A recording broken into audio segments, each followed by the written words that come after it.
Hey guys, आज हम लोग करने वाले हैं टाटा डिजिटल इंडिया का टेक्निकल एनालिसिस और आपको अलग अलग पहलू से कंपेयर करके बताऊंगा कि ये फंड में आपको इन्वेस्ट करना चाहिए कि नहीं। नमस्कार दोस्तों, मेरा नाम है गिरधर। चलिए वीडियो शुरू करते हैं। दोस्तों, टाटा डिजिटल इंडिया एक सेक्टोरियल फंड है जो स्पेसिफिक अपने पैसे को डिजिटल यानी कि आईटी सेक्टर में इन्वेस्ट करता है। और मैंने अपना लास्ट वीडियो जो बनाया था टॉप डिजिटल या टॉप आईटी सेक्टर के फंड, म्यूचुअल फंड, इसमें ये फंड को मैंने फर्स्ट रैंक दिया था। आप यहां पे स्क्रीन में देख सकते हैं। अगर ये वीडियो आपने नहीं देखा है तो वीडियो को जरूर देख लेना। अलग अलग पहलू पे इस फंड को मैंने रिव्यू किया था और यहां पे मैंने आपको बेस्ट फंड बताए थे जिसमें number 1 Tata digital India fund था। यही फंड को आज हम रिव्यू करने वाले हैं। तो यहां पे ये फंड का अगर हम लोग देखें कि 2015 से ये फंड चालू हुआ है। सिंस इंसेप्शन इस फंड ने 25.74% का बेहतरीन रिटर्न दिया हुआ है। लास्ट 5 साल में 33.7% का रिटर्न, लास्ट 3 साल में 38% का रिटर्न, लास्ट 1 ईयर में 48.6% का रिटर्न और लास्ट 6 मंथ में 1.9% का रिटर्न के साथ में चारों हॉरिजॉन के अंदर में अपने कैटेगरी एवरेज को ये म्यूचुअल फंड बीट करता हुआ नजर आ रहा है। तो आप इसी के साथ एक अनुमान लगा सकते हैं कि ये फंड में कितना दम है और ये फंड कितना आगे आपको ज्यादा रिटर्न दे सकता है अपने कैटेगरी एवरेज से। तो यहां पे चलिए सबसे पहले उसका पोर्टफोलियो की बात कर लेते हैं। तो यहां पे इक्विटी में अगर आप देखेंगे ये म्यूचुअल फंड में 95.5% इक्विटी में वेटेज दिया हुआ है। कैश एंड इक्विवेलेंट 2.9% है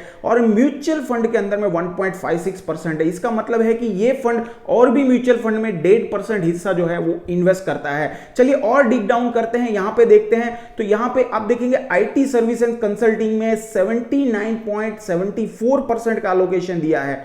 टेलीकॉम सर्विस में 6.7%, मिसलेनियस में 4.3% और इसके साथ में आप देखेंगे यहां पे और 10% का जो एलोकेशन है वो अलग अलग सेक्टर में दिया हुआ है। चलिए अब थोड़ा और डिटेल में जानते हैं। इस फंड का एक्सपेंस रेशियो है 0.35%, जबकि इसका कैटेगरी एवरेज का एक्सपेंस रेशियो 0.85 है। तो यहां पे ही आपको आधा % का बेनिफिट ये फंड के अंदर मिल जाता है। अगर एग्जिट लोड देखिए 0.25% है। 5,000 करोड़ का AUM ये फंड हैंडल कर रहा है। कोई लॉकिंग पीरियड नहीं है। पिछले 1.5 साल के अंदर इसने अपना पैसा इन्वेस्टर्स का डबल करके दिया हुआ है। 2015 से ये फंड चालू हुआ है और इस फंड में इन्वेस्टमेंट आप 150 रुपए की SIP से और 5,000 रुपए के लमसम से चालू कर सकते हैं। आप यहां पे देखेंगे तो थोड़ी वॉलेटिलिटी आपको ये फंड में दिखेंगी। आपको आगे बताऊंगा कि वॉलेटिलिटी क्यों दिख रही है। थोड़ा सा ये वीडियो के साथ बने रहिए। सबसे पहले चलिए देख लेते हैं कि टैक्सेशन यहां पे कैसा इंप्लीमेंट करता है। तो यहां पे टैक्स इंप्लीकेशन अगर देखेंगे तो अगर 1 साल से पहले आप इस फंड से पैसा निकाल लेते हैं तो जो आपका टोटल कैपिटल गेन बनता है उस पे 15% का चार्ज लगेगा विदाउट एनी 1 लाख लिमिट, और लिमिट कोई भी नहीं रहेगी। और अगर आप 1 साल के बाद में पैसा निकालते हैं इसके अंदर से तो जो टोटल कैपिटल गेन है उसमें से 1 लाख रुपए माइनस हो जाएगा। तो बाकी का जो अमाउंट बचेगा उस पर आपको 10% का straight away capital gain tax आपको देना पड़ेगा। बहुत ही सिंपल है। इसके ऊपर मैं अलग से एक वीडियो बनाया हुआ हूं, लिंक आपको डिस्क्रिप्शन में मिल जाएगी। वीडियो को देख लेना अगर आपको टैक्सेशन समझ में नहीं आता है। तो चलिए अब हम बात करते हैं रेशियोज की। तो इससे आपको मोटा मोटी आइडिया आ जाएगा कि ये फंड में आपको इन्वेस्ट करना चाहिए कि नहीं। यहां पे हम लोग एक पी रेशियो जो है वो अलग से यहां पे दिखाने की कोशिश कर रहे हैं। तो यहां पे मेनली आपको ये देखना है पी रेशियो अगर आप देखेंगे 40% है ये फंड का, जबकि कैटेगरी एवरेज का 40.70 है। मतलब पी रेशियो थोड़ा कम है बट ये 40% भी हाई माना जाएगा, थोड़ा ज्यादा ही है। बट फिर भी अगर आपको ये फंड रिटर्न जनरेट, क्योंकि अभी डिजिटल का क्रेज चल रहा है इसके लिए ये फंड आपको ज्यादा रिटर्न दे रहा है। ये फंड नहीं, जो भी डिजिटल के अंदर में जितने भी फंड्स है वो सारे फंड आपको ऐसी तरह से रिटर्न देते हुए नजर आएंगे। तो यहां पे पी रेशियो जो है, प्राइस टू अर्निंग रेशियो, ये काफी दमदार दिखता हुआ नजर आ रहा है। साथ में अगर चलिए हम बात करते हैं फंड परफॉर्मेंस की, तो यहां पे ये दो जो सिग्नल्स है, स्टैंडर्ड डेविएशन एंड बेटा वैल्यू, दर्शाते हैं कितनी वॉलेटिलिटी है। दोनों नेगेटिव में है, मतलब कि ये फंड ज्यादा वॉलेटाइल है। अप डाउन ज्यादा देखने को मिलेगा ये फंड के अंदर, कभी अप चला जाएगा कभी नीचे चला जाएगा।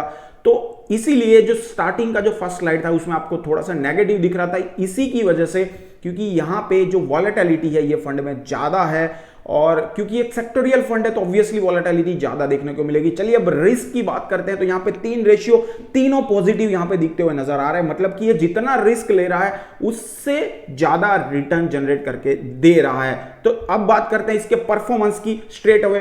तो पिछले 5 साल का अगर परफॉर्मेंस देखें, 5 साल पहले अगर आपने 50,000 रुपए इन्वेस्ट किए हो तो ये फंड आपको 2,14,000 रुपए देता 33.71% रिटर्न के साथ, जबकि कैटेगरी एवरेज आपको 1,87,000 रुपीज देता 30% रिटर्न के साथ में। अगर यही फंड आप चाहते हैं कि 50,000 और मैं इन्वेस्टेड रखूं और आगे बढ़ाता रहूं, तो आपका 15 साल में ये अमाउंट 4 लाख रुपए हो जाता, 20 साल में 8 लाख और 30 साल में 33 लाख रुपए।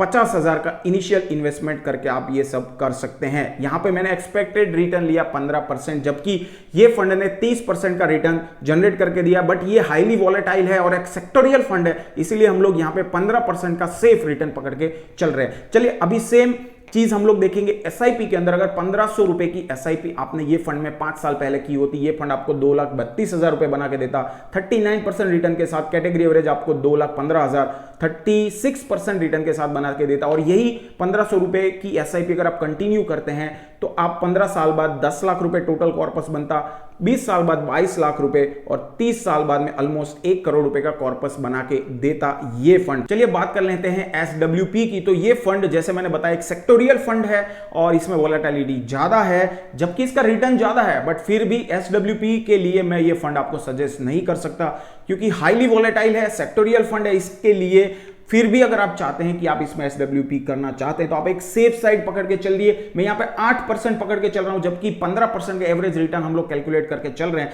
बट 8% के हिसाब से आप इसमें एसडब्ल्यूपी करा सकते हैं अगर आप चाहते हैं तो, बट मैं रिकमेंड नहीं कर रहा हूं। तो यहां पे 3333 रुपए की एसडब्ल्यूपी चाहे तो आप करा सकते हैं। तो दोस्तों अब कंक्लूजन की बात करें तो यहां पे जितने भी रिस्क फैक्टर है वो पॉजिटिव सिग्नल दिखाते हुए नजर आ रहे हैं। जितना रिटर्न इसने जनरेट किया, चारों होरिजोन में अच्छा रिटर्न जनरेट करके दिया है, और एक सेक्टोरियल फंड के साथ में जो रिस्क ले रहा है उसके मुकाबले रिटर्न अपने कैटेगरी के अंदर में सबसे ज्यादा बना के दे रहा है। तो अगर आप एक सेक्टोरियल फंड वो भी टेक्नोलॉजी सेक्टर में पसंद करना चाहते हैं तो आप टाटा डिजिटल को पसंद कर सकते हैं। हालांकि ये 7 साल पुराना ही फंड है, बट इसने काफी तगड़ा और अच्छा रिटर्न जनरेट करके दिया है, और साथ में जो रिस्क है उसको भी एडजस्ट किया है काफी तगड़े मार्जिन से। दोस्तों ये वीडियो में बस इतना ही। अगर आपको और भी कोई म्यूचुअल फंड का रिव्यू स्पेसिफिक चाहिए तो आप मुझे कमेंट बॉक्स में जरूर बता सकते हैं।